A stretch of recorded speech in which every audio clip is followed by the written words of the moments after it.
पांच नाम पे आ जाइए, ठीक और है। जिंजियांग कितने प्रोविंस चीफ मिनिस्टर बने हैं इस मुल्क के अंदर, राष्ट्रपति बने हैं माइनॉरिटीज के, गिनती है, मंत्री कितने बने हैं, रेल मंत्री कौन कौन रहा है, there is a huge legacy. सबसे बड़ी बात जो होती है, मैं स्वागत करता हूं मोदी सरकार के इस इवेंट का। पहली चीज, it is a very good gesture from the honourable prime minister, और हमें इसका स्वागत ऑपोजिशन वालों को करना भी चाहिए, चाहे ये सिर्फ इलेक्शन के लिए हो, फिर भी उससे फर्क नहीं पड़ता। कम से कम Modi has come a long way. यही शहजाद पूनावाला जो रोज कुरान को, इस्लाम को, 72 हुर्रों के कॉन्सेप्ट को, हर चीज को कटघरे में खड़ा करते थे, कहते थे साहब मुगल तो आक्रांता थे, मुगलों का तो कोई कंट्रीब्यूशन ही नहीं है, गंगा जमुनी तहजीब होती ही नहीं है। कम से कम आज ये खड़े होकर के तो ये जो इस्तकबाल कर रहे हैं मुसलमानों का इस मुल्क में, और इक्वल सिटीजन उनको मान रहे हैं, कम से कम मैं इस चीज का स्वागत करता हूं। लेकिन इससे आगे बढ़ने की जरूरत है। सरकार को, इस प्राइम मिनिस्टर को, आप सेकंड ग्रेड सिटीजन का स्टेटस जो आपने बना रखा है, रोज जो आपका नैरेटिव चलता है, कभी एक गलत हिस्टोरिकली इनकरेक्ट फिल्म छावा जिसको प्राइम मिनिस्टर तक देखते हैं बैठ करके, ये इन चीजों को आपको बदलना होगा। मुगलों का, स्लेव डायनेस्टी का जो कंट्रीब्यूशन है कंट्री में, वो भी आपको मानना पड़ेगा। देश सेक्युलर है, आपको कहना पड़ेगा। और अगर नवरात्रों के साथ साथ रोजे ओवरलैप करते हैं तो कम से कम नॉन वेजिटेरियन शॉप्स को आपका कैडर बंद ना करवाए, क्योंकि हिंदू समाज में भी बलि का कॉन्सेप्ट है, कामाख्या देवी से लेकर के आगे तक। ठीक है, जवाब देना चाह रहे हैं वो। मैं एक बार पूरा पैनल दिखा दीजिए। विवेक जी एक बात तो मैं ये बताऊं कि ये मैं नहीं, ये शहजाद अपना जवाब खुद देंगे, लेकिन मुझे नहीं लगता है कि होली बुक पर किसी तरह का कोई टिप्पणी कभी शहजाद ने की है। मुझे नहीं याद है, वो खुद बताएंगे, क्योंकि आप लपेटे में लेते हैं तो फिर सब बोलने लग जाते हैं। मैं वो चाह रही हूं, क्योंकि इन सब चीजों को दूर रखना चाहिए, ये अच्छा भी नहीं लगता है। मुझे नहीं लगता कि किसी भी धार्मिक ग्रंथ पर, शहजाद जवाब दे दीजिए जल्दी से, क्योंकि डायरेक्ट अटैक है। हाँ नहीं, विवेक जी, जहां पर असलियत में कुरान पाक के साथ बेअदबी हो रही है, अर्थात जिंजियांग प्रोविंस, जिसके बारे में रिपब्लिक नेटवर्क से लेकर देश के हर चैनल ने रिपोर्ट किया है, और यहां पर बैठा कोई भी व्यक्ति हो, मुझे लगता है फराज किदवाई जी भी हो, फैज खान जी भी हो, चितरंजन जी भी हो, कोई नहीं कहेगा कि इस प्रकार की दुर्भावना से कार्यवाही वहां पर चीन नहीं कर रहा है। परंतु विवेक श्रीवास्तव ने एक शब्द नहीं बोला। उन्होंने मुझ पर आरोप लगाया कि मैंने कुरान पाक के बारे में बोला, तो एविडेंस प्रस्तुत कर दे। पर बोला किसने है? रामचरितमानस के बारे में पोटेशियम साइनाइड है, ये आरजेडी ने बोला। रामचरितमानस की प्रतियां फाड़ने का काम समाजवादी ने किया। राम मंदिर को नाच गाना कहना, प्राण प्रतिष्ठा को राहुल गांधी ने किया। हिंदू टेरर, सनातन समाज की भाषा इन्होंने कहा कि मठाधीश माफिया समाजवादी पार्टी ने। ये असलियत में उन्होंने इस प्रकार से हिंदू धर्म पर हमला किया है। और देखिए आखिरी बात, विवेक जी आखिरी बात देखिए, हमारे जो आइकॉन है वो मुगल या औरंगजेब नहीं है। हमारे आइकॉन वीर अब्दुल हामिद है, जो 60 टैंकों को डिस्ट्रॉय करने के बाद 8वें टैंक पर कुर्बानी देते हैं, अल्लाह अकबर बोलते हैं, भारत माता की जय बोलते हैं। हमारे आइकॉन रस खान है, हमारे आइकॉन उस्ताद बिस्मिल्लाह खान है, जो मंदिर औरंगजेब ने तोड़े उसके सामने शहनाई बजाने का काम अगर किसी ने किया तो वो उस्ताद बिस्मिल्लाह खान ने किया, जिसको भारत रत्न अटल बिहारी वाजपेयी की सरकार ने दिया। तो ये हमारे आइकॉन है। हाँ। मैंने एक तस्वीर शुरुआत में इसीलिए चलाई थी, चितरंजन जी भी बैठे हुए हैं, चितरंजन जी और फराज जी आपके पास आ रही हूं मैं, क्योंकि एक तस्वीर ये जो तस्वीर इस वक्त स्क्रीन पर चल रही है, सौगाते मोदी की जो किट्स तैयार हुई हैं, दिल्ली से इसकी शुरुआत भी हो गई है, ईद के मौके पर ये बांटी जा रही हैं। मुझे लगता है फैज खान साहब इसके बारे में बेहतर बता पाएंगे। लेकिन जरा ये जो तस्वीरें आ रही हैं, चितरंजन जी अगर मैं आपसे पूछूं, क्योंकि वहां एक इफ्तारी लालू यादव के घर पे भी हो रही थी, उनके आवाज पर भी एक इफ्तारी पार्टी थी, लेकिन उसमें कांग्रेस के बड़े नेता नहीं पहुंचे थे। तो ये सब वोट बैंक के लिए ही है ना सर? उनका मुसलमान हमारे पास ना आए, हमारा मुसलमान कहीं और छिटक ना जाए। तो ये तो आपस में सहयोगियों के बीच भी हो रहा है सर।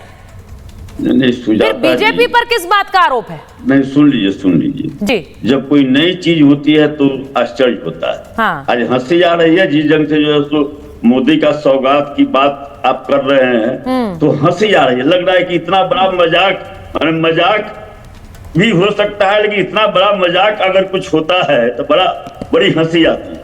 आपने सवाल उठाया इफ्तार पर। हाँ। तो लालू जी के यहाँ इफ्तार भी होता है, होली मिलन भी होता है, छठ पर्व भी होता है, नवरात्रा भी होता है। कोई पहली बार नहीं होता है। कोई यह नहीं है कि यहाँ बिहार विधानसभा का चुनाव है इसलिए पहली बार इफ्तार रखा गया। लालू जी के यहाँ तो जो है शुरू से इफ्तार का आयोजन होते रहा है। 1990 में जब वे मुख्यमंत्री बने उस समय से होते रहा है। उस समय से भी होली मिलन, नवरात्रा, छठ का पूजा तो खुद राबड़ी जी स्वयं करती हैं, लालू जी खुद माथ पर दौरा ले जाते हैं। लेकिन अभी एक दिन से भी ज्यादा नहीं हुआ है। हाँ। अभी तेजस्वी जी गए थे और एक जगह माँ भगवती के दरबार में गए थे पूजा करने, और संयोग से उसी दिन एक जगह इफ्तार पार्टी था। तो जो से इतना हंगामा मचाया था इन लोगों ने कि पता नहीं क्या मतलब जुल्म हो गया। तो जो लोग कुंभ में या फरमान जारी करते हैं, नहीं, वो हंगामा, वो सर हंगामा इसलिए नहीं था कि वो इफ्तारी में चले गए थे, वो हंगामा इसलिए था कि वो तिलक मिटाकर इफ्तारी में गए थे। तो उसकी खबर का कॉन्टेक्स्ट भी दीजिए, क्योंकि उनके साथ जो साथी बाकी गए थे उनके माथे पर तो तिलक था। नहीं, सुजाता जी, एक ही वाक्य बोलना चाहिए। सवाल यह है कि जो लोग कपड़ा के रंग देखकर राजनीति करते हैं। अरे तो वो अगर वो एक आउटरीच प्रोग्राम चला रहे हैं, मुझे एक बात बताइए। देखिए, मैं एक स्पष्ट सवाल पूछ रही हूं, चितरंजन जी जरा इसे सुन लीजिए, फराज साहब सुन लीजिए, फैज साहब। अभी तक जो लोग कह रहे हैं कि मुसलमानों के वोटों के लिए बीजेपी ऐसा कर रही है, 2014, 2019, 2024, अगर आप लोगों को लगता है कि मुसलमान वोट नहीं करता है बीजेपी को, तो तब भी सरकार बन रही है, तो फिर अभी ऐसे आउटरीच प्रोग्राम की क्या जरूरत है? इसकी जरूरत क्या है, मैं तो ये पूछ रही हूं। अगर जो सत्ताधारी पार्टी है वो इस कार्यक्रम को चला रही है, तो ये तो अच्छी बात है, इसकी सराहना होनी चाहिए। या फिर कुछ डर लगता है इससे कि भाई कहीं वोट ना खा ले, ऐसा हो सकता है क्या? फैज साहब के बाद जा रही हूं, आ रही हूं चितरंजन जी। फैज साहब। बिस्मिल्लाहिर्रहमानिर्रहीम, रब्बिश रहली सदरी वयस्सिरली अमरी वहलुल उक़दतन मिन लिसानी यफ़क़हू क़ौली। बिरादरान हिंद, अस्सलाम वालेकुम रहमतुल्लाहि व बरकातहू। भारत माता की जय। देखिए सुचरिता जी, मुसलमान किसी का बंधुआ मजदूर नहीं है। जिन पार्टियों ने मुसलमान को बंधुआ मजदूर बनाकर रखा, अब उनको लग रहा है मुस्लिम वोट बैंक उनके हाथ से खिसकने वाला है, तो उनकी ये तिलमिलाहट दिख रही है। सच्चर कमेटी की रिपोर्ट आप ही के द्वारा लाई गई थी और 50 साल आपने ही शासन किया था, और ये कहते हैं कि मुसलमान शिक्षा में सबसे पीछे हैं। मोदी जी ने पॉलिसी लाई मुसलमानों के लिए कि एक हाथ में कुरान और एक हाथ में तलवार खत्म करो, एक हाथ में कुरान और एक हाथ में कंप्यूटर वाली शिक्षा चालू करो। उसका परिणाम यह हुआ कि 50 से ज्यादा मुस्लिम बच्चों ने IAS और IPS का एग्जाम पिछले साल निकाला। इसके साथ साथ कर्नल निजामुद्दीन के पैर छू लिए, इसलिए इनको आपत्ति है। हुनर हाट चालू हो गया, इसलिए इनको आपत्ति है। डॉक्टर कलाम साहब को राष्ट्रपति बना दिया गया और आरिफ मोहम्मद खान साहब को राज्यपाल बना दिया गया, आपत्ति, इसलिए इनको वोट बैंक खिसकता हुआ लग रहा है। और मैं बताऊं, हमारे अभी प्यारे भाई पूनावाला साहब ने कहा कि पद्मश्री आप अपने जमाने का बताइए। मैं आपकी बात को ही आगे बढ़ाता हूं मेरे भाई, कि गीता मनीषी अनवर जलालपुरी को पद्मश्री दिया गया। मैं गौ सेवक हूं। शब्बीर मामू गौ सेवक महाराष्ट्र बीड़ के, उन्हें पद्मश्री दिया गया। गुलाम रसूल साहब कश्मीर के शिल्प गुरु हैं, उन्हें पद्मश्री दिया गया। और इस बार 4 लोगों को, ऐनुल हुदा साहब, बेगम बैतूल, फारूक अहमद भी, इन सबको मोदी जी ने पद्मश्री दिया गया। जो कह रहे हैं जी ये नाटक कर रहे हैं, ये चुनावी है, तो नहीं, ऐसी कोई बात नहीं है। सुचरिता जी, आपने कहा कि मुस्लिमों का अपेक्षाकृत वोट 2014 और 2019 में नहीं मिला, फिर भी मोदी जी ने किसी के साथ भेदभाव नहीं किया। ये सारी मैं जो योजनाएं बता रहा हूं, और उन्होंने अरबी तक में समझाया कि भाई शिक्षा हासिल करो। अल हिकमतु ज़ाल्लतुल मोमिन फहसो वज़दहा अहक्को बेहा।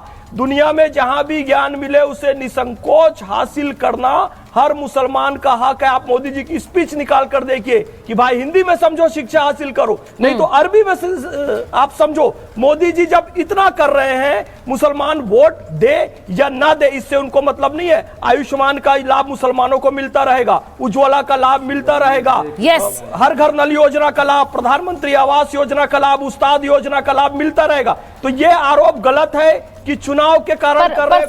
फैज साहब, होता क्या है ना, एक धारणा बन गई है कि बीजेपी को मुसलमान वोट नहीं देता है।